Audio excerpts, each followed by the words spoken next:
Assalamualaikum warahmatullahi wabarakatuh, mitra muslimin Suara Perak Jaya. Baik, selamat pagi. Kita bertemu kembali di kesempatan hari ini. Biasa kita bersama-sama untuk berdialog dengan Ustadz Muhalimin Mahir LCMA untuk paket acara Kalam Konsultasi Agama bersama Lembaga Amal Mujahidin. Mitra muslimin Suara Perak Jaya, untuk Anda yang ingin bertanya, nanti Anda bisa langsung bertanya kepada Ustadz Muhalimin. Assalamualaikum Ustadz. Waalaikumsalam warahmatullahi wabarakatuh. Iya. Apa kabarnya hari ini Ustadz? Alhamdulillah dalam keadaan sehat walafiat Mas Ali. Iya. Ustadz, ada di beberapa email saya kemarin itu bertanya tentang sedekah Ustadz ya. Nah, Mas Ari, kenapa ya sedekah saya belum dibalas? Nah, itulah pertanyaan yang banyak sebagian orang mengatakan kenapa begitu ya. Balasan sedekah itu kan umur jadi panjang, bala atau bencana menjadi tertolak, penyakit bisa tersembuhkan ya, tapi saya sakit-sakitan terus kemudian nama baik atau yang lainnya ya, atau mungkin apakah memang betul balasan ditunda dan diberikan di akhirat nanti, padahal yang saya inginkan itu adalah balasan sekarang dan nanti.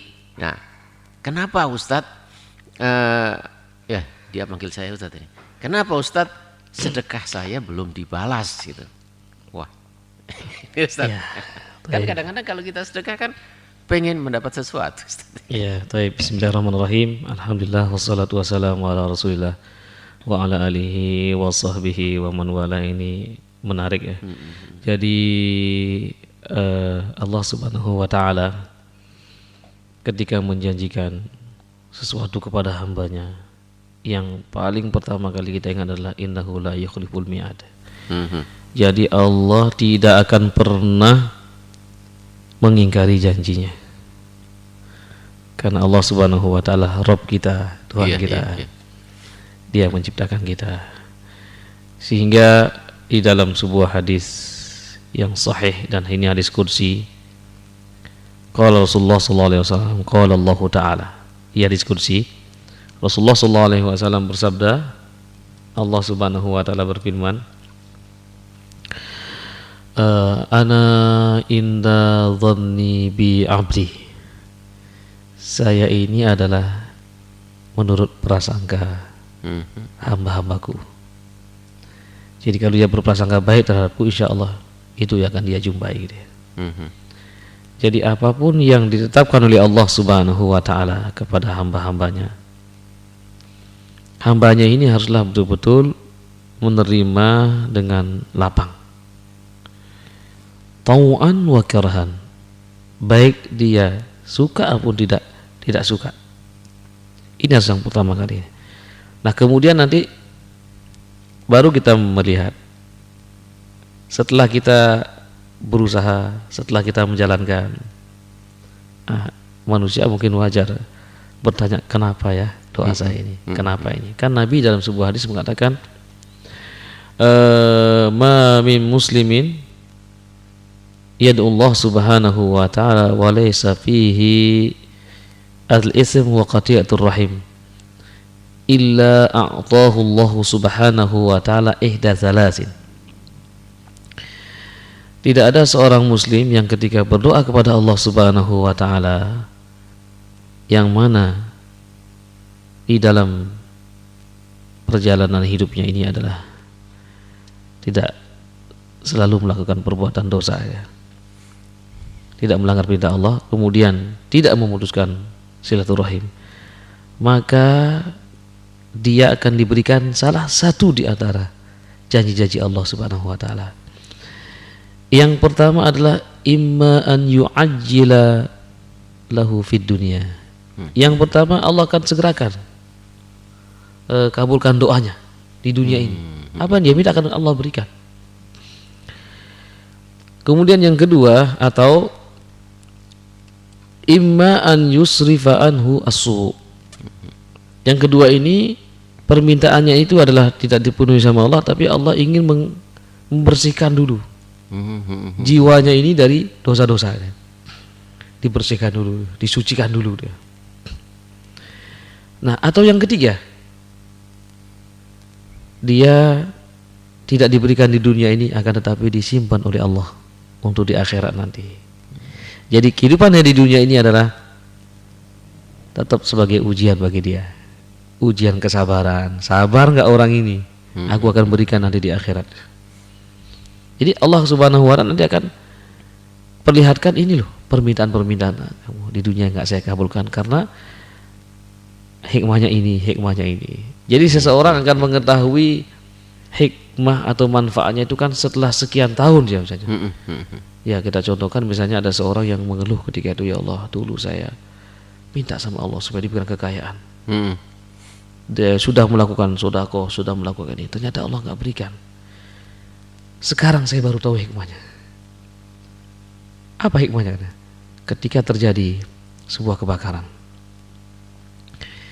jadi samping kanan samping kirinya ini orang kaya raya semua tadi. Kecuali dia yang hidup dalam kesederhanaan.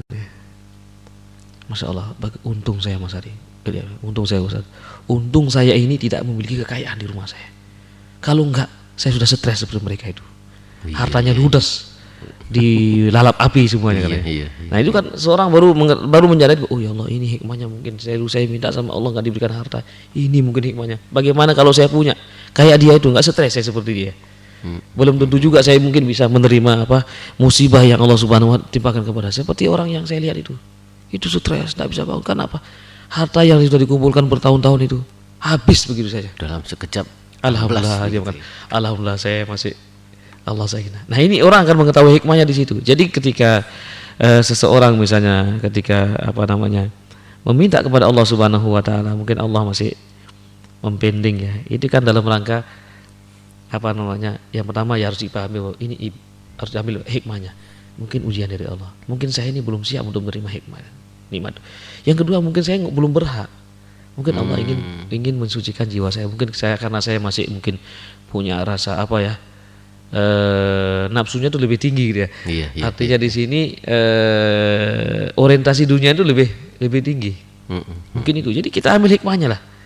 Jadi ketika Allah Subhanahu wa Ta'ala belum memberikan balasan kepada kita, ya memang semuanya juga ingin mendapatkan balasan dari Allah Subhanahu wa Ta'ala. Coba kan kita perhatikan. Orang berdoa itu kan yang pertama adalah yang dia perhatikan siapa dirinya dia. Yang kedua, sejauh apa amalan yang sudah kita inikan, persembahkan untuk agama ini, atau kita sedekahkan di jalan Allah Subhanahu wa Ta'ala harta yang kita miliki. Ya itu harus ya kita kembalikanlah kepada diri kita bahwa kalau itu misalnya belum dikabulkan, ini akan menjadi nilai ibadah. Kata Rasulullah, ad-du'a'u huwal ibadah, doa ibadah. Demikian juga sedekah ini. As-shadaqatu burhan. Itu yang perlu kita. Sedekah itu burhan, bukti keislaman. Itu yang terpenting sekali. Bahwa saya bersedekah ini sebagai bukti keimanan saya kepada Allah Subhanahu wa Ta'ala. Allah memberikan sesuatu atau tidak, itu urusan Allah Subhanahu wa Ta'ala.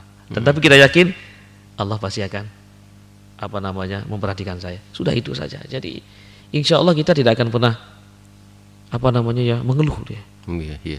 Kan la in syakartum la azidannakum wa la in kafartum inna adzabi lasyadid. Dan di dalam surah Al-Ma'arij kan Allah mengatakan bahwa manusia adalah khuliqa halu'a. Manusia itu diciptakan oleh Allah penuh dengan berkeluh kesah. Idza massahu syarru jazua. Kalau dia mendapatkan musibah, mengeluh dia, begini terus hidup ini begini. Nah, wa idza massahu khairu manua. Ketika dia mendapat baik lupa dia. Iya.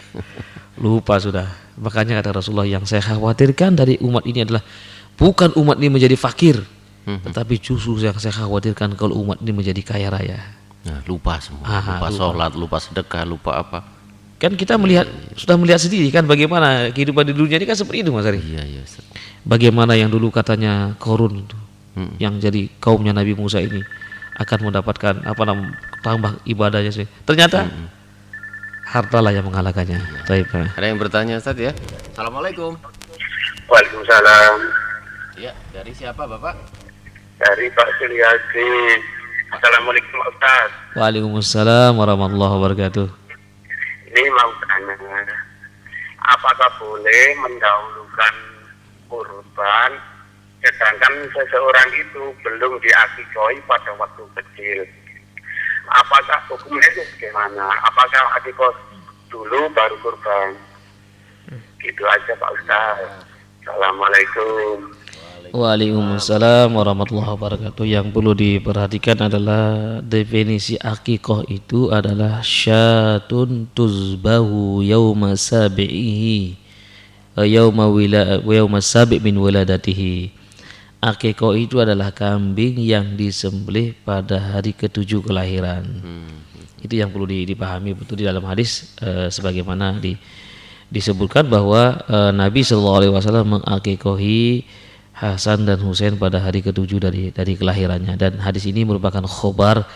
Khobar itu adalah tidak sekuat perintah. Kalau perintah itu adalah merupakan jelas itu adalah sesuatu yang wajib, tapi ini khobar. Ada yang mengatakan bahwa akikah itulah sunnah muakkadah, jadi sunnah yang sangat ditekankan sekali, dan hikmah dari akikah itu adalah sebagai salah satu tanda syukur kepada Allah Subhanahu wa taala karena mendapatkan keturunan ya. Kemudian yang kedua dikatakan bahwa kullu mauludin murtahanun bi aqiqatihi. Jadi setiap bayi itu tergadai dengan akikahnya. Nah, kalau kita berpegangan kepada hadis ini, maka sampai kapanpun itu akan tetap harus diakikahi kita.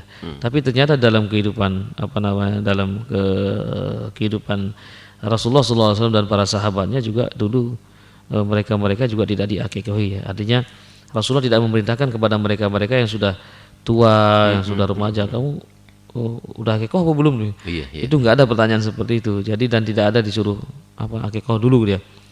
Jadi akikah itu intinya untuk mengungkapkan rasa syukur pada Allah Subhanahu wa taala pada di awal-awal kelahiran. Artinya ya para ulama masih bisa mengambil toleransi bahwa akikah itu masih diperbolehkan sebelum mereka itu balik.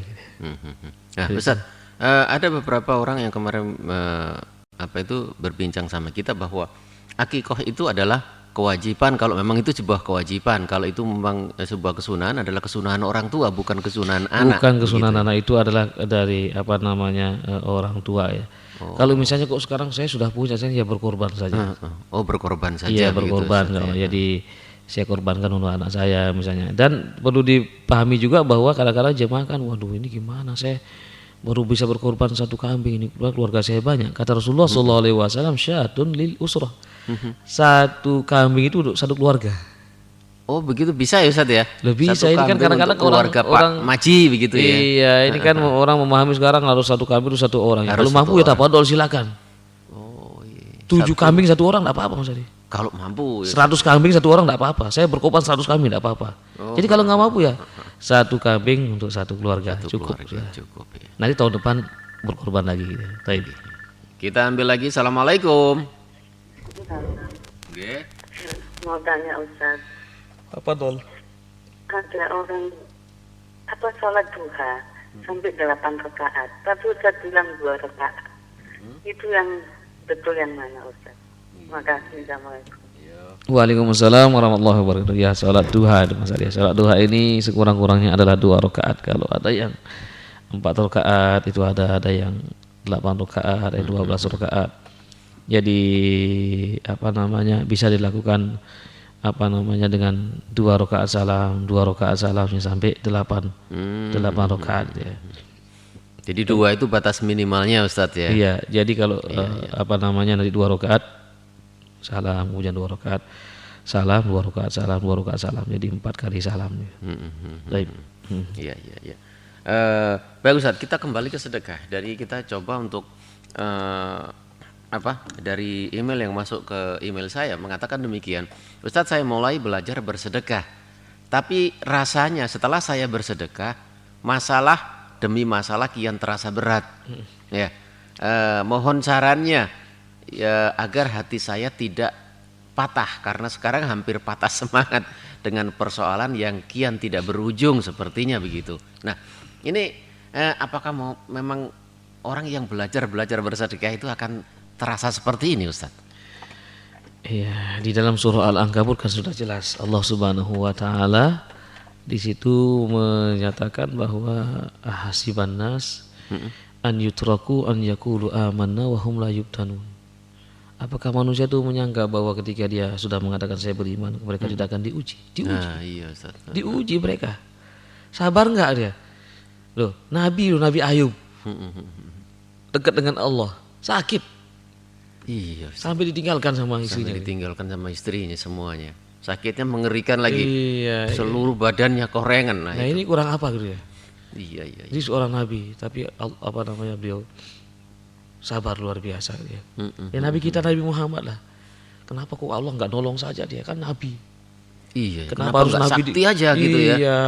Kebal dan sebagainya dilempari nggak apa-apa. Kenapa gitu. kok dipanah kena panah? Iya, giginya patah. Ini dan giginya sebagainya. patah itu apa Allah nggak sayang dengan dia kan? Ada seorang wanita tadi malam kita sampaikan di mimbar maghrib ya untuk memberikan jawaban tentang turunnya surah Ad-Duha. Karena ada seorang wanita mengatakan ma'aroka inna rabbaka qad tarakak. Saya menyangka bahwa Tuhanmu telah meninggalkanmu karena Nabi Laila ini satu malam atau dua malam beliau tidak melaksanakan sholat qiyamul lail gitu ya. Wah ini ketika itu Nabi sudah sallallahu alaihi wasallam dalam keadaan sakit. Jangan-jangan Tuhanmu telah meninggalkanmu katanya. Ya dia sangka bahwa ketika jadi Nabi itu segala-galanya. Iya. Sehingga orang ketika mengatakan wah kenapa kok Nabi jalan-jalan di pasar? Kan orang, kenapa kok jalan Nabi jadi? Ya. Iya. Nabi itu kan manusia. Qul innama ana basyarum mislukum yuha ilayya. Di dalam surah Al-Kahfi ayat terakhir. Katakanlah bahwa saya ini manusia seperti kalian. Tapi aku diberikan wahyu. Jadi Allah Subhanahu wa taala memberikan kelebihan, diberikan wahyu kepadanya. Jadi Nabi diuji. Kata Rasulullah, asyaddu bala'an al-anbiya. Summal ulama, summal amsal fal amsal. Orang yang paling berat ujiannya para nabi. Kemudian para ulama dan orang yang mengikuti para ulama-ulama ini. Jadi untuk melakukan sebuah kebaikan itu ya diuji dulu sama Allah Subhanahu wa taala. Bisa enggak? Tahan enggak dengan ujian ini? Nah kalau baru segitu aja nggak tahan bagaimana terus? Kita ini sementara masih hidup di dunia ini. Iya. Apa kita mau melarikan diri dari takdir Allah Subhanahu wa taala? Tetap saja berusaha sebagaimana tadi ambil hikmahnya. Oh ini mungkin hikmahnya seperti ini. Jadi kalau kita kembalikan semuanya kepada Allah Subhanahu wa taala bahwa saya bersedekah memang saya mengharapkan dari Allah tapi Allah belum memberikan kepada saya. Yang perlu kita tanamkan sebagaimana tadi as-shadaqatu burhan. Jadi sedekah itu sebagai bukti keimanan kita. Ya. Kalau itu sudah kita lakukan sudah. Ini saya sudah beriman kepada Allah Subhanahu wa taala. Jadi kemudian Allah belum memberikan saya kemudahan dalam hidup mungkin. Kok ada masalah-masalah terus ya. Ini kita harus banyak-banyak introspeksi diri lah. Banyak merenung, oh ya mungkin saya seperti ini ujian dari Allah. Ya memang hidup ini bukan ujian. Alladzi khalaqal mauta wal hayata liyabluwakum ayyukum ahsanu amala. Jadi dialah Allah Subhanahu wa taala yang menciptakan mati dan hidup adalah untuk menguji siapa di antara kalian yang terbaik amalannya. Ini kan untuk diuji gitu Mas Ari. Liyabluwakum. Ayyukum yang terbaik amalannya bukan yang terbaik amalan di antara kalian. Iya. Diuji sama Allah. Jadi ketika diuji ya maju terus Ustaz, bukan malah mundur. Ya. Iya. Jadi harus paham oh ini Allah sedang menguji saya. Ketika Allah menguji saya, Allah itu sayang dengan saya. Ya, ketika orang misalnya tertimpa sakit, Allah sayang dengan saya. Ada hikmah, ambil hikmahnya lah gitu. Ambil hikmahnya. Ketika ada orang mengatakan kenapa sih pohonnya besar, buahnya kecil. Iya. Nah, suatu saat dia kejatuhan itu, Mas Ari. Kejatuhan buahnya itu. Masya Allah, alhamdulillah, untung saja buahnya kecil-kecil. Kalau besar kayak pohon yang kecil buahnya besar itu, saya mungkin sudah remek ini. Jadi ketika orang berteduh di sebuah pohon, kan ada pohon beringin kan buahnya kecil-kecil Mas Ari. Nah bagaimana kalau pohon beringin itu buahnya sebesar buah kelapa misalnya? Kalau jatuh, kalau ada orang berdiri di bawahnya, jadi remek nanti gitu ya. Jadi dia baru mengetahui, Masya Allah, ya Allah itu maha adil ternyata. Kalau sekiranya pohon yang besar ini buahnya juga besar, wah orang akan berteduh di bawahnya akan bahaya kalau kejatuhan buahnya. Jadi dia ambil hikmahnya. Tidak hanya sekedar dia mulu kenapa sih begini. Ya intinya adalah bahwa introspeksi diri gitu ya. Jadi yang dilakukan itu adalah belum seberapa dibandingkan dengan sahabat Abu Bakar As-Siddiq. Semua hartanya disedekahkan Mas. Iya Ustaz. Umar bin Khattab separuh hartanya. Utsman bin Affan 1000 ekor onta. Kita baru berapa sih? Bukan onta kambing ini. Kambing, iya. Abdurrahman bin Auf onta dengan perbekalannya semua. Kita mesti makin mikir-mikir. Kita punya sekarang mobil 10 CR-V misalnya. Minta satu aja boleh nggak?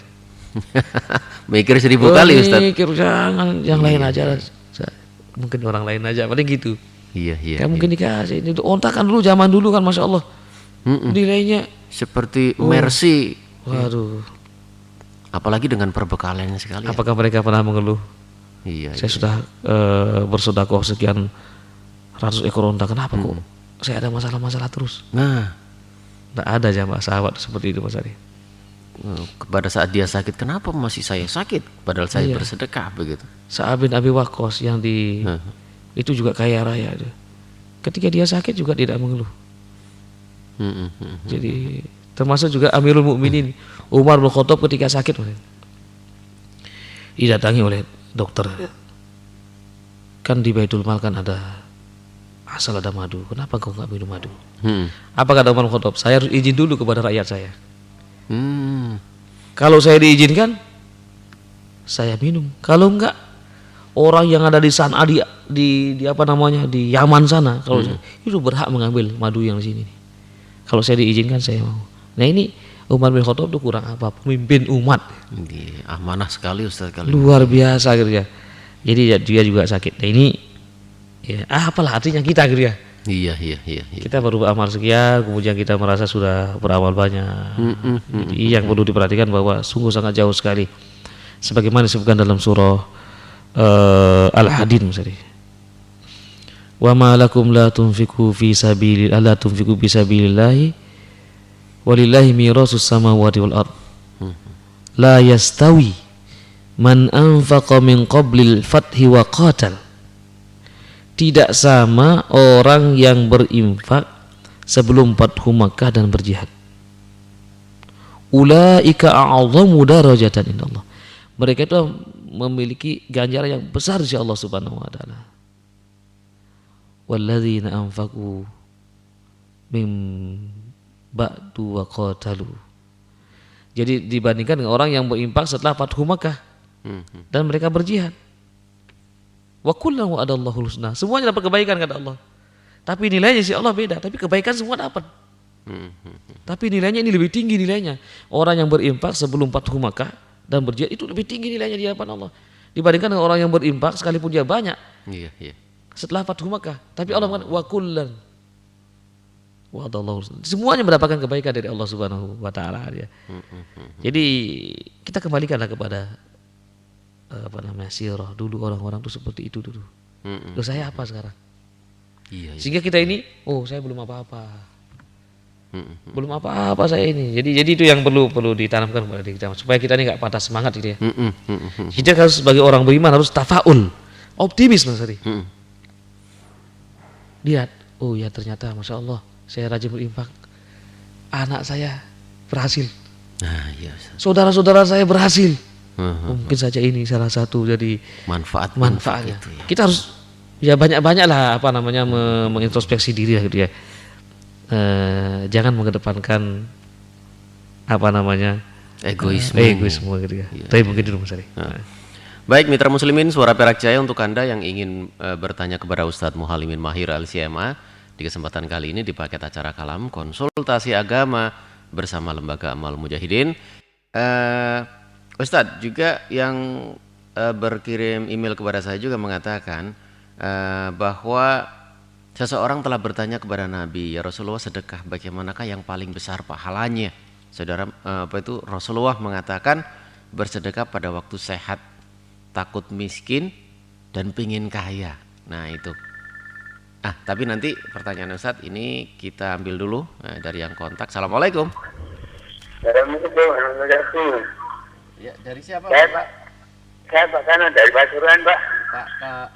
Pak. Assalamualaikum Ustaz. Waalaikumsalam warahmatullahi wabarakatuh.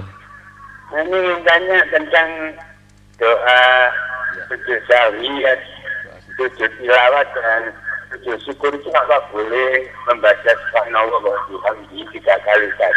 Kemudian terima kasih. Wassalamualaikum warahmatullahi wabarakatuh.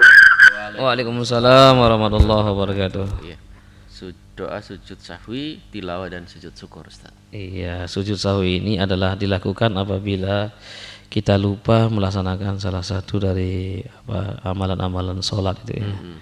Jadi sehingga nanti ada sujud sahwi 2 kali yang dibaca ya sama dengan sebagaimana sholat subhana rabbiyal a'la atau subhana rabbiyal a'la wa bihamdihi itu yang dibaca ya. Tidak ada doa khusus, Ustaz. Jadi ada sih sering yang kita dengarkan la subhanalladzina la yanamu wa la yashu. Iya. Ini apakah sumbernya dari Nabi? Saya belum mengoreksi tentang masalah ini dia.